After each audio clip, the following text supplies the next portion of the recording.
E aí, pessoal? Tudo bem com vocês? Uma virada improvável no Campeonato Mundial de Fórmula 1 de 1990, que mudava os rumos da temporada para a segunda metade do Campeonato Mundial, o Grande Prêmio da Grã-Bretanha de 1990. Essa é a nossa história de hoje.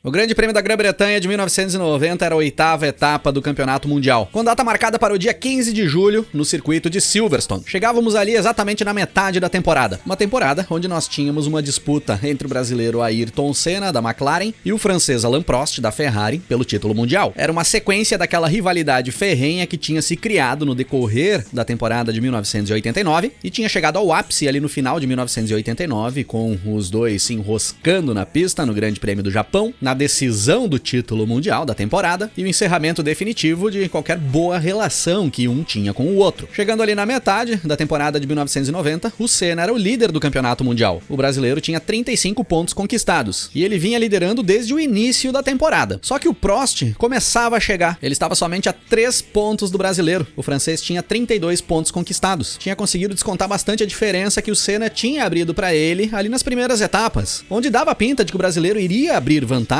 e rumaria a passos largos para o título mundial. Nas primeiras 5 etapas de 1990, nós tivemos 3 vitórias do Senna contra apenas uma vitória do Prost. Mas, chegando ali na metade da temporada, o Prost já tinha conseguido igualar essas 3 vitórias do Senna, vencendo as 2 últimas corridas antes de Silverstone, o Grande Prêmio do México e o Grande Prêmio da França. Então, naquele momento, ali no Grande Prêmio da Grã-Bretanha, nós tínhamos 3 vitórias para cada lado e 3 pontos separando os dois postulantes ao título. Pensa em disputa acirrada. Mais atrás ali na tabela nós tínhamos o austríaco Gerhard Berger, o companheiro do Senna na McLaren, na terceira posição com 25 pontos conquistados. Depois vinha o brasileiro Nelson Piquet, da Benetton, na 4ª posição, com 16 pontos. E a sensação da temporada na 5ª posição, o francês Jean Alesi, da Tyrrell, com 13 pontos conquistados. E ali naqueles dias que antecediam o Grande Prêmio da Grã-Bretanha de 1990, a pergunta que não calava era: para onde iria Jean Alesi na temporada de 1991? Tava rolando ali uma disputa insana entre o empresário do Jean Alesi, que era o irlandês Ed Jordan, e o empregador do Jean Alesi, o seu Ken Tyrrell. Mas o que preocupava mesmo o francês é que ele tinha assinado um pré-contrato para correr pela Williams a partir de 1991. Só que o seu Frank Williams começava a se esquivar desse compromisso que ele tinha firmado com o Jean Alesi, porque todos sabiam que a prioridade do Frank era levar o brasileiro Ayrton Senna para Williams. O Frank Williams queria o brasileiro pilotando para ele para 1991, com o inglês Nigel Mansell também em mente, caso não rolasse um acordo com o brasileiro. E no meio desse bolo todo, quem acabou meio que virando um mentor do Jean Alesi foi o Ron Dennis, o chefe de equipe da McLaren, o chefe do Senna, porque o Ron Dennis queria o Jean Alesi pilotando na McLaren quando o Senna saísse da equipe. E aí o Ron Dennis aconselhava o Alesi a ficar na Tyrrell, porque quem fornecia os motores para Tyrrell era a Honda, a mesma fornecedora e grande parceira da McLaren. O Alesi ficando amarrado nessa parceria, ficava mais nas mãos do Ron Dennis. Inclusive, o Ron Dennis falava pro Alesi que estava participando das conversas com a Honda pro fornecimento de motores para Tyrrell para 1991, prometendo um motor mais competitivo e um carro melhor, um carro que o Alesi pudesse render mais. Só que aí, nesses mesmos dias, o Alesi acaba trombando com um tal de Cesare Fiorio, que era simplesmente diretor esportivo da Ferrari. E o Cesare Fiorio entrega pro francês uma carta de intenção. A Ferrari queria contar com o francês para 1991, caso o vínculo com o inglês Nigel Mansell, que era piloto da equipe, companheiro do Alain Prost, viesse a se encerrar. E o Alesi fica bem tentado por essa possibilidade de pilotar pela Ferrari. O Senna vinha numa fase conturbada dentro da McLaren. Dizia abertamente que o motor V10 da Honda mascarava as deficiências do chassi, que segundo o próprio Senna, não recebia atualizações significativas há mais de ano. E o Senna, com aquele jeito dele, meio que sem paciência, já conversava abertamente com outras equipes. Uma delas, claro, a Williams. Mas o Senna chegou a falar também ali naquele momento com Ferrari, com Benetton e até mesmo a Arrows chegou a se aproximar do brasileiro ali naquele momento. Só que o maior empecilho para todas essas equipes era bancar o alto salário do brasileiro, coisa que a Honda fazia na McLaren. E isso dava uma segurança pro Ron Dennis, que confiava muito na permanência do brasileiro para 1991. O Ron Dennis dizia abertamente nas entrevistas, ali mesmo em Silverstone, que o Senna, além de ser um dos melhores pilotos que ele tinha trabalhado, era sem sombra de dúvidas o melhor negociador e que nesse quesito eles se entendiam bem. Já na pista Pista de Silverstone ali no final de semana do Grande Prêmio, Ferrari mostrando força no treino classificatório. Nigel Mansell busca a pole position do Grande Prêmio da Grã-Bretanha de 1990, para delírio da torcida inglesa nas arquibancadas. Só que a Ferrari mostrou força no quali só com o Mansell. O Prost conseguiu alinhar só em quinto. As McLarens também andaram bem. O Senna ficou com a segunda posição e o Berger com a terceira. Mas a McLaren tinha um grave problema de desgaste excessivo de pneus e poderia complicar as coisas para a corrida no domingo. O belga Thierry Boutsen da Williams ficou com a quarta posição no grid, logo à frente do Alain Prost. E o Jean Alesi da Tyrrell ficou em sexto. O Nelson Piquet da Benetton conseguiu alinhar na 11ª posição e o Maurício Gugelmin com a Leyton House em 15º. Roberto Pupo Moreno, que corria pela Eurobrum na época, não passou da pré-classificação. Pro domingo, na corrida, o Senna largava na frente do Prost e parecia que tinha chances de segurar a boa fase do francês. Só que a Ferrari tinha confirmado um bom ritmo já com o Mansell e tinha o problema do desgaste excessivo de pneus do carro da McLaren. Dessa forma é que nós temos a largada para 64 voltas do Grande Prêmio da Grã-Bretanha de 1990. Não para todo mundo. O Gugelmin não conseguiu largar por problemas na bomba de combustível da sua Leyton House. Fim de prova pro brasileiro antes mesmo de começar. Agora sim, vamos pra largada. O Mansell não larga bem e o Senna toma a ponta na corrida logo nos primeiros metros. Assume a liderança da corrida na primeira volta, mas não consegue impor um bom ritmo. Visivelmente, o Mansell andava mais do que o Senna. Fechando a primeira volta, nós tínhamos o Senna, o Mansell, o Berger, o Boutsen, o Prost e o Alesi nas 6 primeiras posições. E nas primeiras voltas, o Senna ia puxando uma fila de carros. Dele, que era o primeiro, até o Prost, que era o quinto colocado, a diferença era de apenas 3 segundos. Nós tínhamos 5 carros em um intervalo de 3 segundos. Quem se deu mal ali logo após a largada, nas primeiras voltas, foi o Piquet, que tinha largado em 11º e caiu para 17ª posição. Ia ter que buscar uma corrida de recuperação brasileiro da Benetton. Na volta 8, o Mansell dá uma investida para cima do Senna para tentar buscar a ultrapassagem, ali na última chicane de Silverstone. Só que o inglês erra a freada e aí o Senna se mantém na frente. Passando da volta 10, o Senna ainda se mantinha na frente, mas era só porque o motor Honda rendia mais do que o Ferrari. Os pneus traseiros da McLaren do Senna já tinham acabado e o carro escorregava demais na pista. Na volta 11 não teve jeito. O inglês ataca o Senna e toma a primeira posição do brasileiro. Ferrari na ponta do Grande Prêmio da Grã-Bretanha. E aí o Senna passa a tomar a pressão do Berger, que parecia ter um carro mais inteiro do que o Senna ali naquele momento. Tomando pressão do Berger, na volta 13, o Senna perde o controle do carro na curva Copse, roda e vai pra grama. Por sorte, não bateu, não avariou o carro, conseguiu manter o carro ligado e voltou pra corrida. Mas aí as coisas ficavam bem complicadas pro brasileiro, que tem que ir pros boxes pra dar uma verificada se o carro tava legal e já aproveita e faz a troca de pneus também. E aí o Prost passa pelo Boutsen na pista, sobe pra 3ª posição o francês. E nesse momento, o Nelson Piquet já tava na 8ª posição. Olha o que já tinha evoluído o Piquet com a Benetton. E ia ultrapassando, ganhando posições e evoluindo. O Senna nesse momento era 10º, após fazer o pit stop. Na volta 20 de corrida, o Mansell passa a ter problemas no câmbio da Ferrari. E aí ele começa a tomar a pressão do Berger. E do Prost também, que vinha junto. Na volta 22, o Berger passa pelo Mansell e vai pra primeiro. Só que o Berger também passa a sofrer com o carro. Não tinha mais pneus em cima da McLaren. E aí chegando na volta 30, o Mansell retoma a liderança da corrida, mesmo com os problemas no câmbio. E tínhamos ali uma briga muito boa entre 3 carros pela liderança da corrida: Mansell, Berger e Prost. Lógico que o Prost vinha daquele jeito dele, na parte de trás da briga, mais observando os dois ali da frente, que se atacavam, do que fazendo manobras de ataque pra cima deles. Enquanto isso, Nelson Piquet continuava ganhando posições. Já era 6º colocado o Piquet, entrava na zona de pontos. Na volta 31, o Prost passa pelo Berger e sobe pra 2ª posição, deixando as 2 Ferraris na ponta da corrida em Silverstone. E o Prost começa a tirar a diferença pro Mansell. Na volta 40, o Senna tinha conseguido evoluir até a 7ª posição. Já tentava chegar na zona de pontos do brasileiro. Na volta 43, no meio de um bolo de retardatários, o Prost dá o bote, faz a ultrapassagem em cima do Mansell e assume a liderança da corrida. Prost líder do Grande Prêmio da Grã-Bretanha de 1990 e começa a abrir diferença em relação ao Mansell. O Prost era o que rendia melhor na pista. Na volta 49, o Senna entra no top 6, busca a 6ª posição e estava ali naquele momento 15 segundos atrás do Nelson Piquet, que era 5º. Na volta 55, o Piquet roda na pista, mas consegue manter o carro ligado, voltar e se manter na corrida. Só que aquela vantagem que ele tinha em relação ao Senna sumiu. Agora o Senna estava colado nele. Na volta 56, a caixa de câmbio da Ferrari do Mansell vai pro espaço de vez. E aí o inglês abandona o Grande Prêmio da Grã-Bretanha de 90, pra tristeza dos torcedores ingleses ali em Silverstone. Inclusive o Mansell desce do carro, tira as luvas e joga pra torcida, como forma de agradecimento. Logo em seguida, o Senna ataca o Piquet. Os dois chegam a bater roda nessa briga por posição, onde o Senna leva a melhor, deixando o brasileiro da Benetton pra trás. Senna, 4º colocado na corrida. E aí na volta 61, o Berger abandona a prova com problemas no acelerador da McLaren. E aí o Senna subia pra 3ª posição, com o Piquet em 4º. Só que o Piquet começa a ter problemas no motor da Benetton, perde muito rendimento na pista e começa a ficar para trás ali nas voltas finais. E é dessa forma que nós fechamos as 64 voltas do Grande Prêmio da Grã-Bretanha de 1990, com o francês Alain Prost da Ferrari cruzando a linha de chegada na primeira posição. Thierry Boutsen com a Williams cruza em segundo e o brasileiro Ayrton Senna da McLaren fecha o pódio em terceiro. O Piquet ainda conseguiu cruzar a linha de chegada com a Benetton toda problemática na quinta posição. Com esse resultado, o Prost buscando ali a terceira vitória consecutiva, agora o francês era líder do campeonato mundial. Ele virava o jogo pra cima do Senna. Era 41 pontos do Prost contra 39 pontos do Senna. O Prost agora tinha 4 vitórias conquistadas contra 3 vitórias do brasileiro. Era uma virada inesperada no campeonato. Ninguém imaginava, após as 5 primeiras etapas, que isso fosse acontecer ali bem na metade da temporada. O francês ia se posicionando para buscar o que seria o seu 4º título mundial na Fórmula 1 e seria o cara que traria de volta os dias de glória da Ferrari na Fórmula 1. O Senna, após a corrida, nem reclamou do resultado. Pelo contrário, em entrevista ainda ali dentro do autódromo de Silverstone, o Senna disse que naquele final de semana ele apenas correu pelos pontos. E pelas circunstâncias, 4 pontos conquistados tinha ficado de bom tamanho. Ele e o carro não mereciam mais do que 2. Só que o Senna sabia que precisava de uma reação rápida, principalmente após as 3 vitórias em sequência do francês. E as coisas iam estar quentes na pista de Hockenheim, para daí a 2 semanas, no dia 29 de julho, o Grande Prêmio da Alemanha de 1990. Mas